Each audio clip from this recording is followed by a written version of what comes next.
Now I'm going to talk about the program that many targets are put through. I'm talking about something very specific. Not all targets go through this. But the tools used in this program are used against virtually all targets. So, what is it? It's a program, a highly deceptive multi-year program. I call it deceptive because it often looks like something completely different.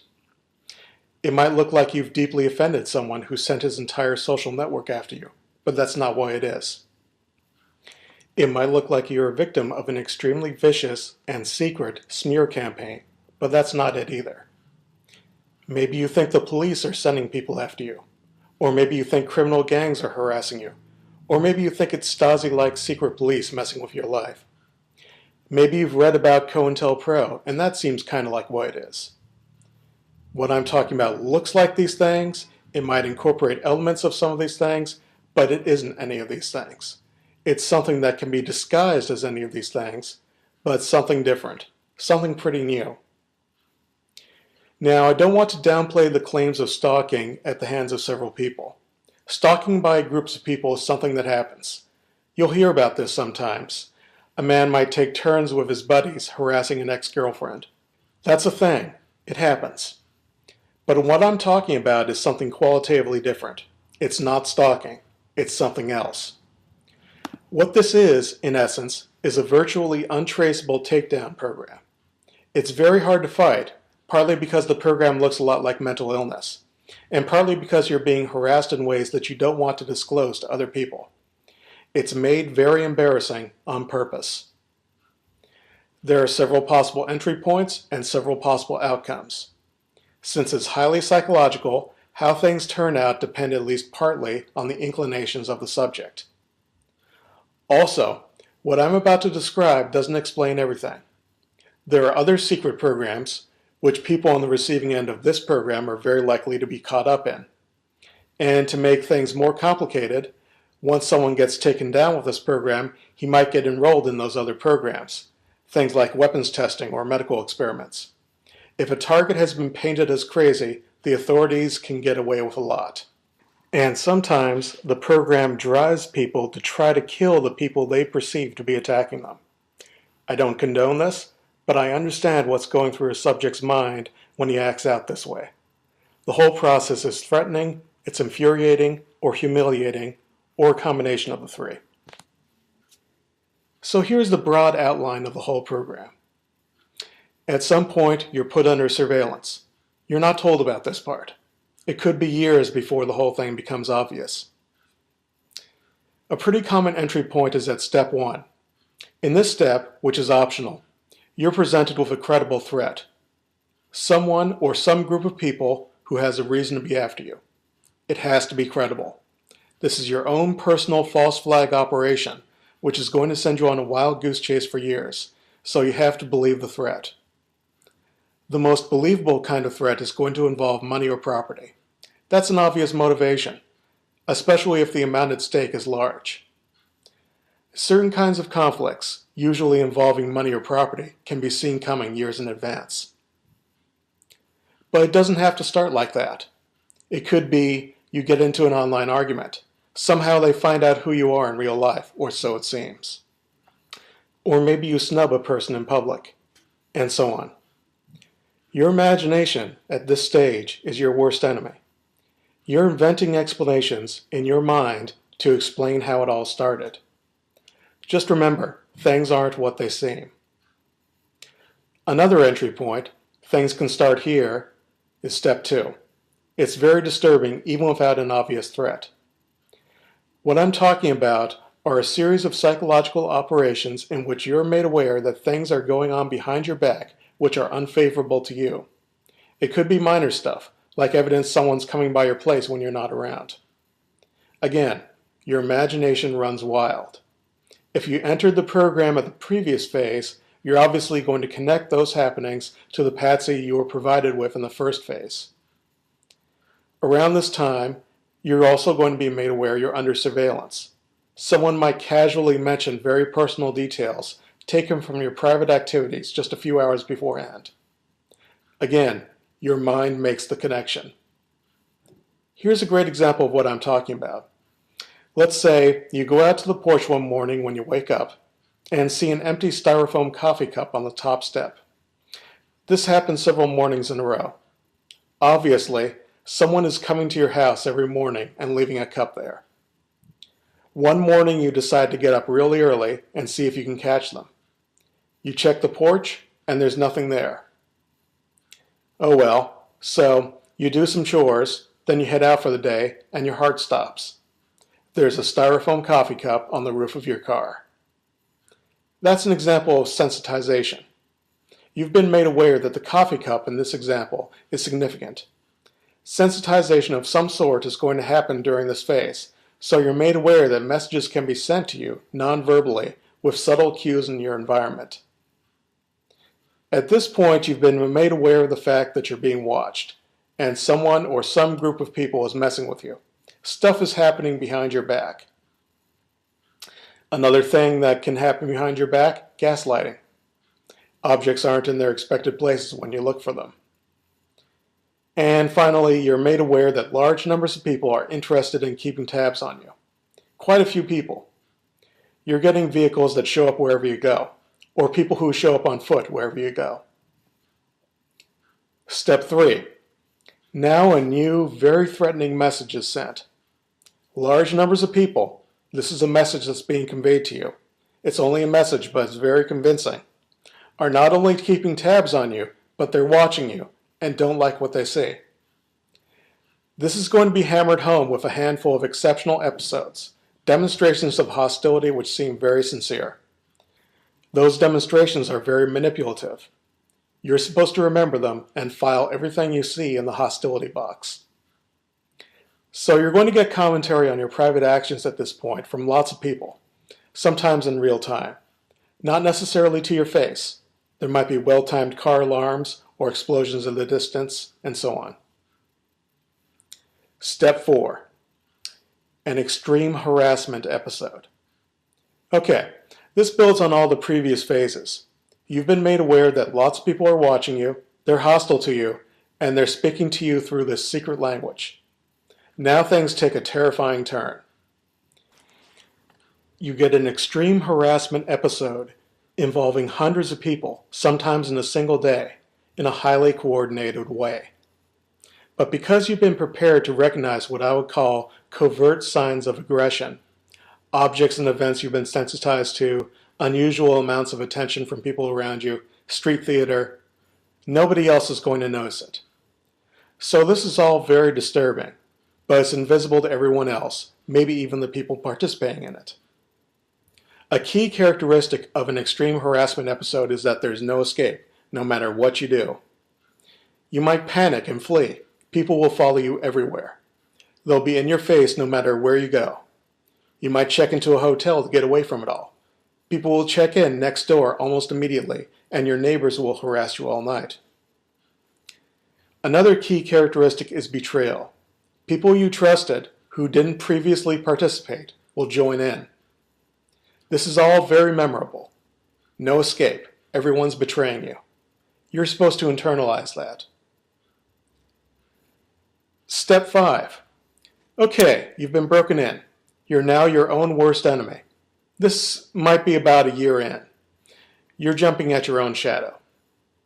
What really helps with this whole thing, this illusion that's being maintained, you might be hiding in your residence and only popping out when absolutely necessary, but someone will show up almost immediately.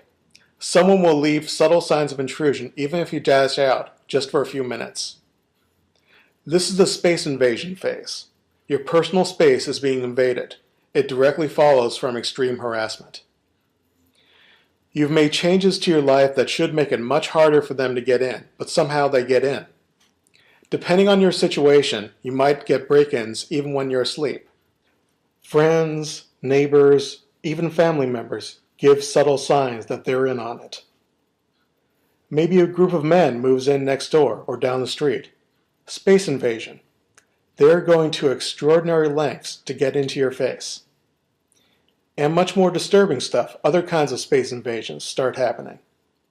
Customized television programming, electronic harassment, evidence that you're being watched, even in a windowless, dark room. Now, somewhere around here, you're going to conclude you've been uniquely singled out.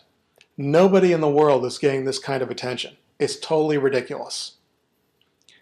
This is the point where many targets are led over the edge, about 1 to 4 years in. Because you're seeing this activity around you, and it seems to stem from a run-in with the wrong person, or people just seem to take a disliking to you in your neighborhood, and so on. And they're misusing government resources, and they're in your face. What else could it be? Well, I'm going to tell you. There's another step beyond that, in which the meaning of all the previous steps is made evident, but a lot of people going through the program don't see it. I'll be getting to that after I put those steps in context. If you're going through this process and you're still at the point where you're trying to gather license plate numbers, or catch people in the act of breaking in, or trying to find a lock they can't pick, or trying to figure out what group everyone belongs to, or trying to learn how they're communicating, I'm going to break the bad news to you. You've been brainwashed.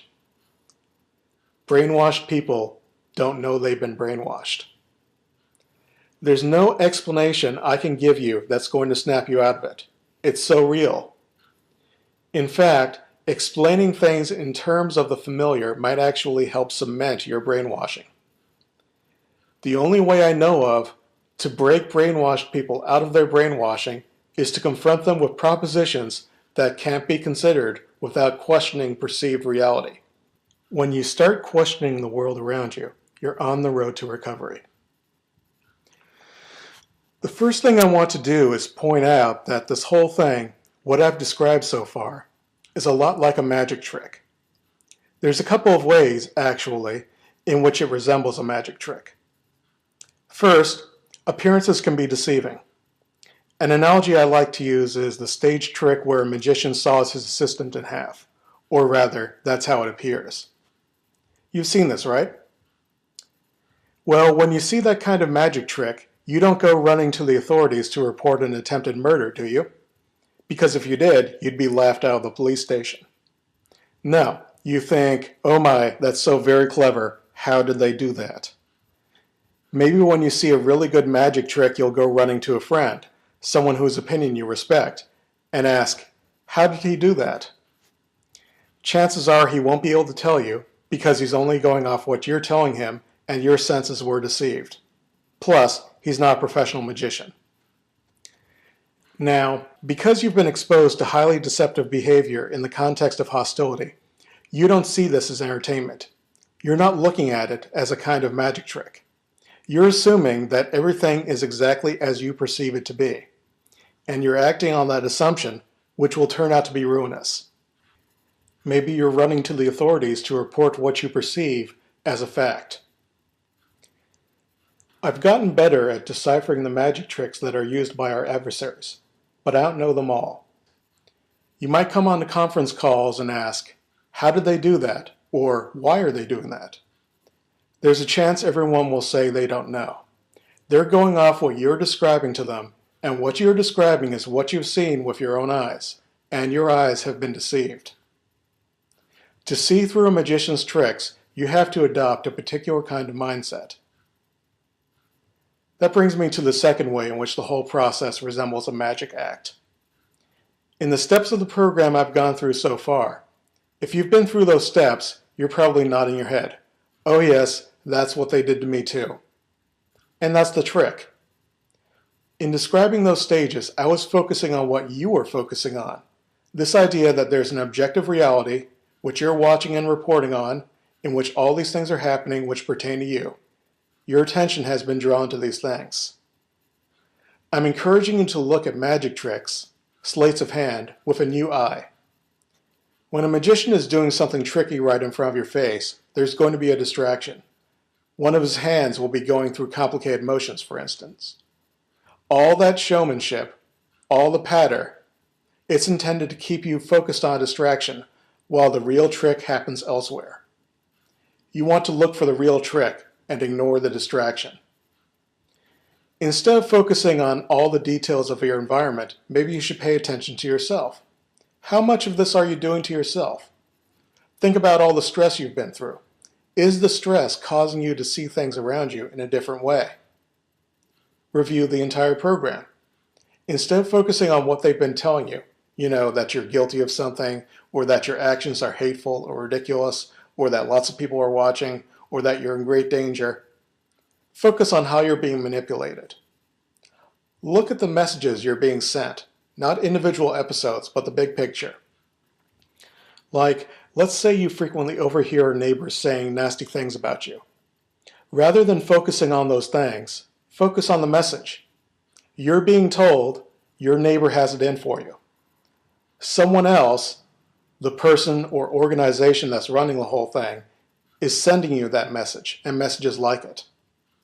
Those messages are very believable. You wouldn't believe that someone else, a third party, was counterfeiting those messages. It's why the whole brainwashing process is so effective. Once you start paying attention to what kinds of provocative messages are being sent to you, you can start resisting the psychological manipulation. Of course, manipulation is generally only effective when it's disguised as something else. Nobody's going to tell you, I'm going to get you to believe this and that and the other thing, and here's how I'm going to do it. They're just going to set out to make you believe those things. You only figure out that you've been deceived later. One way in which you've been fooled, that should be obvious, is the surveillance. You might have been watched long before you were made aware you were being watched. You were deceived that whole time. Here's something else to think about. You've been deceived about other aspects of your ordeal. Like, for instance, maybe you think you've deeply offended someone, and that's why his friends are all after you. Maybe you really did offend someone, but someone else, the third party who's really responsible for the whole thing and was watching all along, took advantage of this conflict to pin everything on that person. The things you've seen were intended to be seen. This whole process is meant to be seen. You're being manipulated. Maybe you've seen street theater, obvious performances out in public where people are referring to your private activities. And that's very disturbing or even humiliating, because you imagine that everyone else notices the street theater, and so this is like a form of public humiliation. Well, those are obvious performances. You're being told, look at this, we're putting on a show just for you. Pay attention. What if you've seen other performances that you didn't recognize as performances because they didn't tell you they were putting on an act? You might think there are vicious smears or rumors circulating about you based on hints that people drop in your presence. But how does this go on for years without you finding out what the rumors are? Something else is going on. These hints that people are sharing with you are part of the performance, an act, a show. Are you starting to get the picture? If you've seen street theater, you've seen a crack in this synthetic reality they're creating for you. There may have been other theatrical episodes and you didn't recognize them as such at the time, but you remember those episodes and your views were changed as a result of them. Those episodes, totally staged, assisted with your brainwashing. That's why I keep talking about manipulation and messages that are being sent, the meaning that you assign to the strange occurrences around you. And those occurrences are really happening, don't get me wrong. It's largely in your head. You were sent messages and you internalize those messages. Those messages help brainwash you. Now, the methods that are used to send those messages, those are disturbing. All those people, they have to be in on it. It's so real. How could it be anything other than what you think it is? In the final step of the program, which some subjects never get to or haven't gotten to yet, and many of them misinterpret, a much simpler explanation manifests. It's an explanation that looks a lot like mental illness, but it's something else. And keep in mind, all the stuff I've been talking about in the previous steps looks like mental illness too. Virtually every tactic corresponds to some symptom of mental illness. There's a region of the brain corresponding to each symptom, which can malfunction and cause those distorted perceptions. But a real mental illness doesn't hop from region to region of the brain the way this program does. Before I explain the final step and what it means, and go on to explain the tools they use to make all this stuff happen, I want to point out that there is no authoritative information on this subject. Any books that are out there are self-published. For instance, one book which is a favorite because it seems to offer vindication blames it all on vigilante gangs hired by corporations. But that book's self-published. The author is allowing you to think he has credentials he doesn't really appear to have, and is completely lacking in any concrete allegations. It's basically just another tall tale, except you have to pay $20 for it.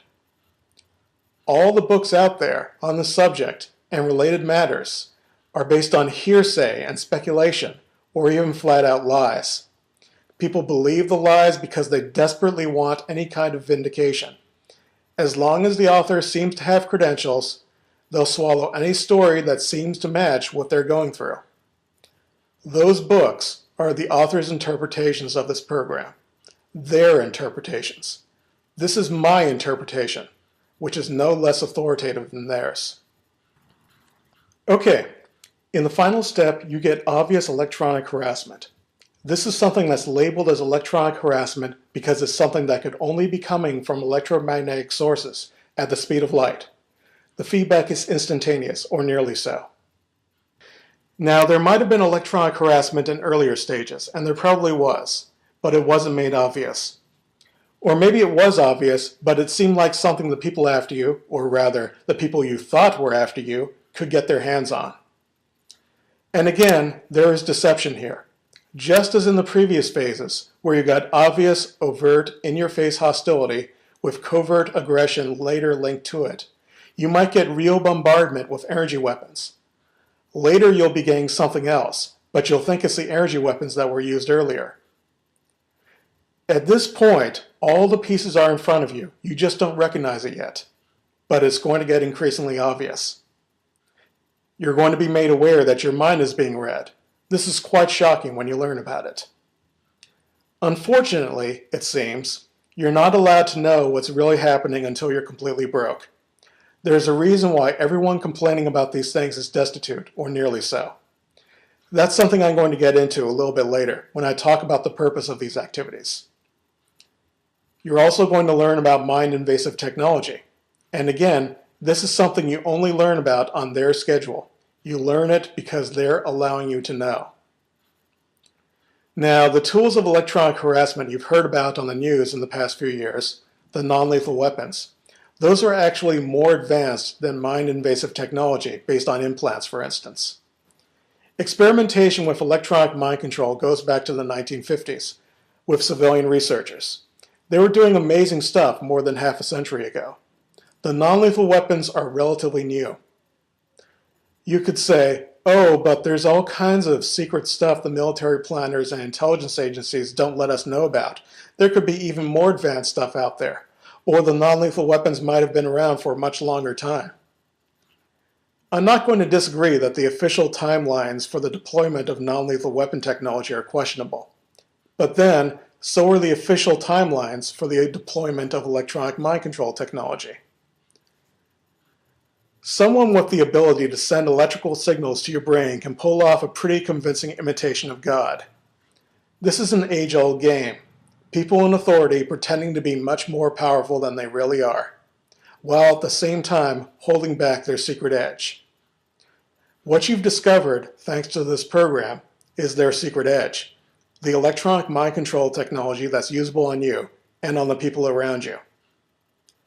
Most of those people that you thought were in on it, even allowing for the fact that you are jumping at your own shadow, let's look at the people who are in your face, they have no idea of the significance of the things they were doing.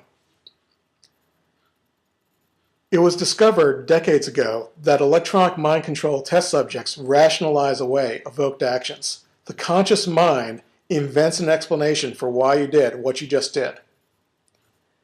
You can't know about this except indirectly, through coincidences that are created through your own actions. Highly improbable coincidences. Once the mind control technology is on the table, you've got your explanation for the whole thing. There might have been some real hostility or aggression at the beginning, but that was amplified 1,000-fold through the use of psychological operations, these manipulative messages I've been talking about in the previous steps, and mind control technology used to make people around you deliver those messages. You're not confronted with hundreds or thousands of hostile people. It's more like a very small number of people who can, in effect, hop into a person's body and make him act out. And that person who acts out, he has no idea that his actions or words are significant to you. That's why they're using so many double meanings or subtle hints. You fly off the handle because you think some guy is hostile to you, but he has no idea why you're mad at him. From his point of view, your erratic behavior is unprovoked. That's a deliberate strategy. Okay, so that's the broad outline of the program. I'll be getting into the tools a little bit later. But first, let me point out there are things that will happen to a target of this program which don't fit into this framework I've laid out. The whole thing is highly psychological and highly deceptive. But there are things that happen to at least some targets that aren't psychological. As I said earlier, the whole thing might have seemed to grow out of a confrontation you had, or it might seem like someone took offense to something you did and got his buddies to go after you. Or it might seem like there was a smear campaign. Well, maybe there was, especially in the beginning. I've heard tales of gunplay in the beginning, of physical assaults. People don't do that stuff just because someone's whispering in their ear. The really rough treatment, you're going to find there's an incentive for it. Money is a typical motivation. It's hard to say where the real thing ends and the purely psychological factors begin. That's a question only you can answer, and you have to reevaluate everything based on what you know now. Learning about this secret world is like recovering from amnesia. You have to rebuild your conclusions from the ground up. Also, energy weapon abuse and other kinds of electronic harassment that don't have anything to do with mind control might be used.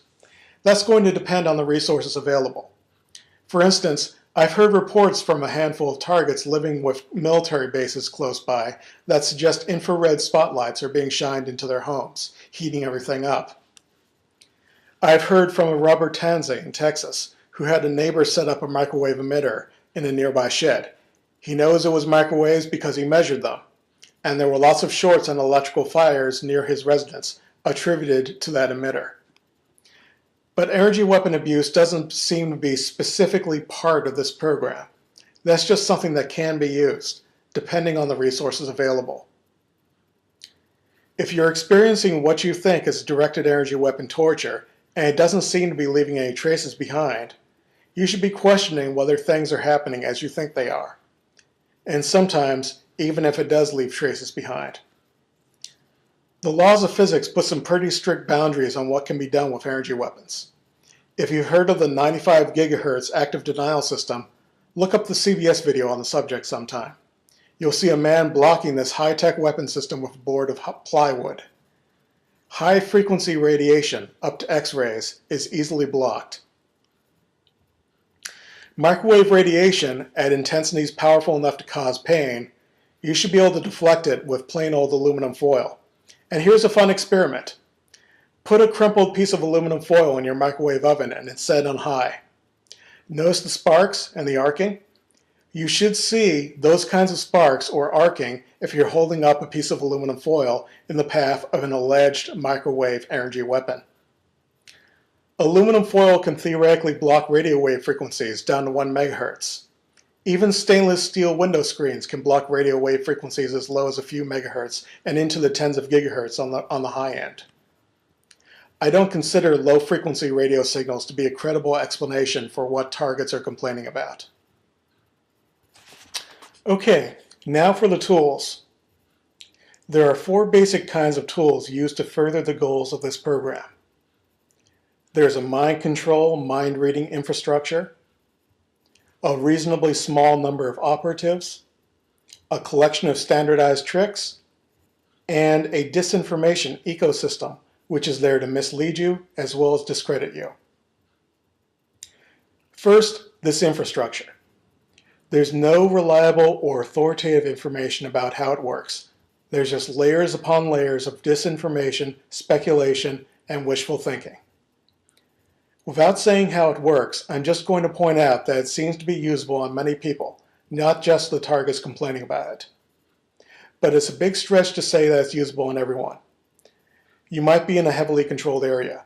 You might have been moving around to get away, and without realizing it, you were herded into other heavily controlled areas. You're not going to get me to say that it's usable on everyone. So, the infrastructure is used on people around you to get them to act out, to help them give signs they're in on it, to herd people into your area so it looks like there's always someone watching you.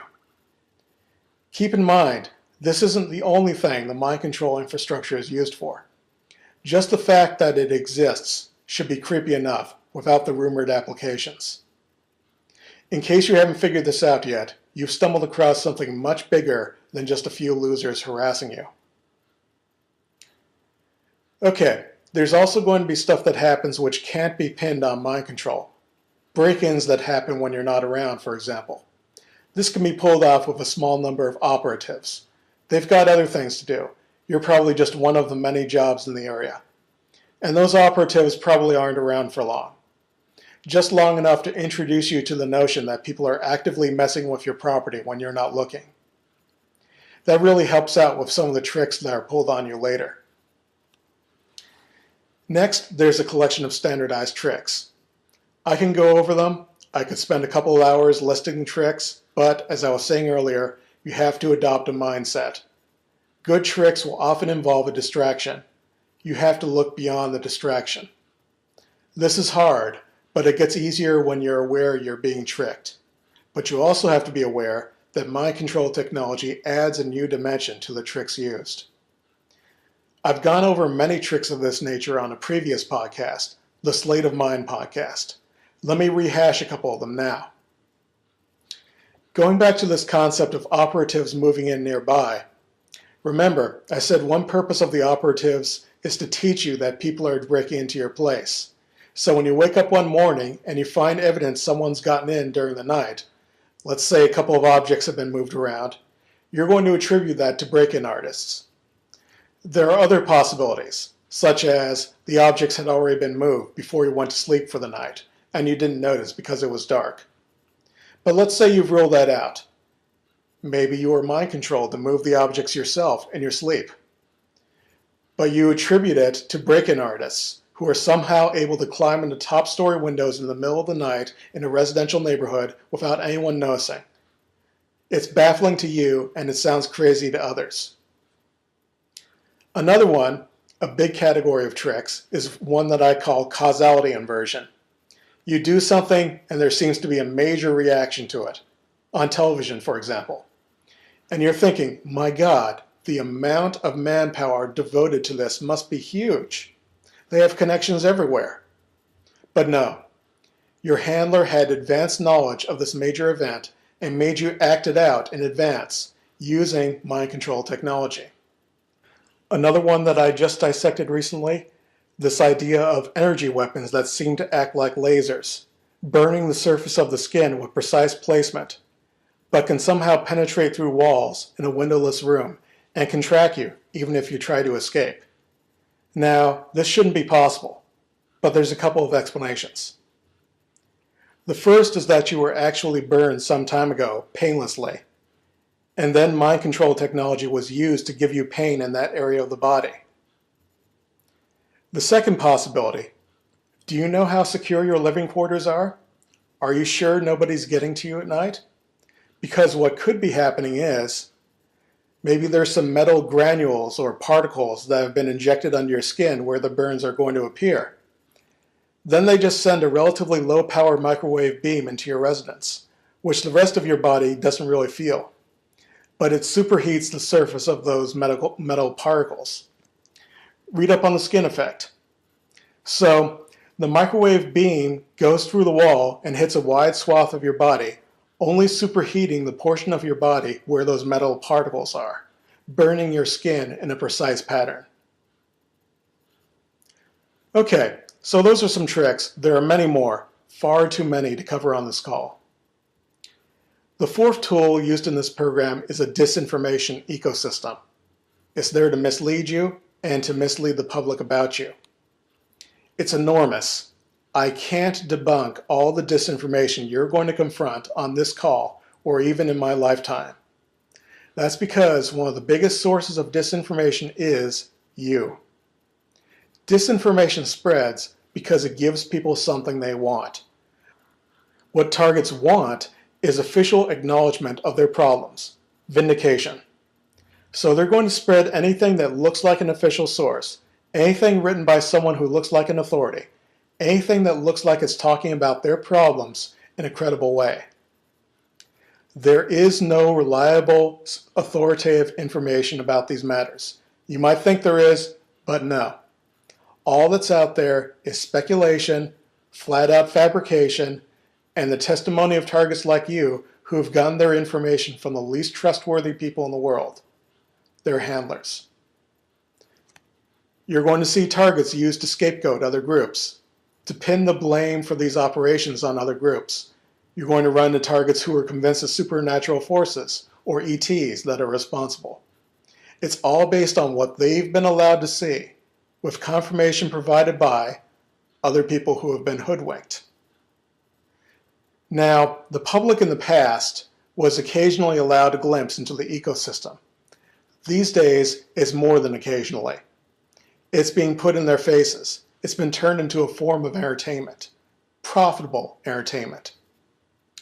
It's a disinformation ecosystem. It's colossal, and the only way you're going to disengage from it is to adopt this mindset that I keep harping on.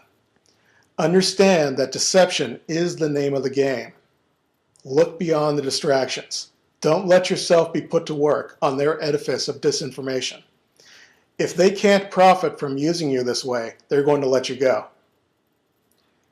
Targets play another part in this ecosystem, an important part. They're kept apart on purpose. They're forced to communicate verbally, and words are misleading. Most people don't look for the truth beyond the words. People on the calls toss around phrases like energy weapons, but when you dig in to find out what they're really talking about, a lot of the time they're talking about something else. Targets are used to terrorize other targets. Earlier, I said energy weapons and other kinds of physical assaults don't seem to be specifically part of this program. It seems to be mostly about psychology and mind control. But maybe there are targets who are in this program and some other program at the same time. Or maybe part of the grand strategy is to single out a few targets for special treatment, hard targeting. Those heavily targeted people are driven onto the calls to terrify other targets. It's like 9/11.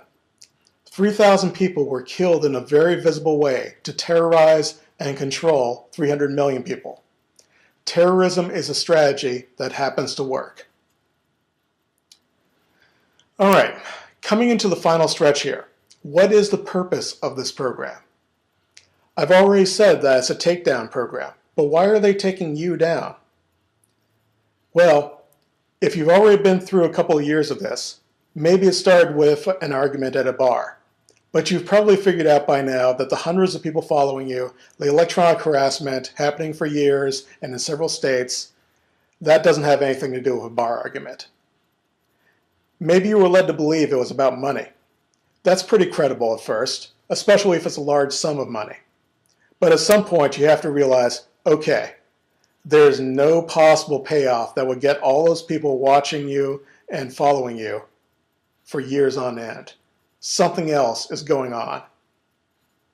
The stories you were led to believe about why you were targeted are probably just as much of a lie as everything else you've been told. But if you believe those stories, that really helps with the discreditation process, especially if you're saying it's about an invention, or research you were doing, or your art. Trying to answer the question, why me, will lead you to an answer that sounds like mental illness, delusions of grandeur. Now, I'm aware of some targets who really are special and really have to be kept down using this takedown program. But I think those cases are an exception. To get an answer, you have to look at the whole system. The purpose of a system is what the system does. When you look at the efforts that go into demonizing targets of mind control abuse, you've even got Rachel Maddow putting on a tinfoil hat on a major network to portray an opponent as mentally ill, you start getting an idea. There's an old saying, follow the money. In today's world, that saying should be updated. Follow the ridicule. Distraction, disinformation, that's the way their game works. They build straw men with one hand and demolish them with the other, to distract people from the real issues. The overall purpose of the program, and remember, it is only one program that's used against a relatively small number of people, is to make anyone trying to expose operations pertaining to mind control in the US look ridiculous. They want you on the conference calls. They want you sharing stories with each other. They want you to rush to the public with misleading or outlandish explanations of these problems. That's the real purpose of the program. This isn't a grand unified theory of targeting. I just want to make that clear. This is one specific program that many regulars on my call have been through. Some of those regulars have been through other programs. Some of them are being taken down for nefarious purposes.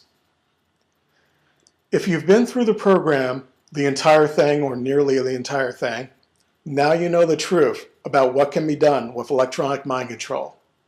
And now you know where they get their power, from their ability to grab your attention. If you're still struggling with neighborhood harassers or friends and family members who seem to be in on it, just keep in mind, things aren't necessarily as they seem.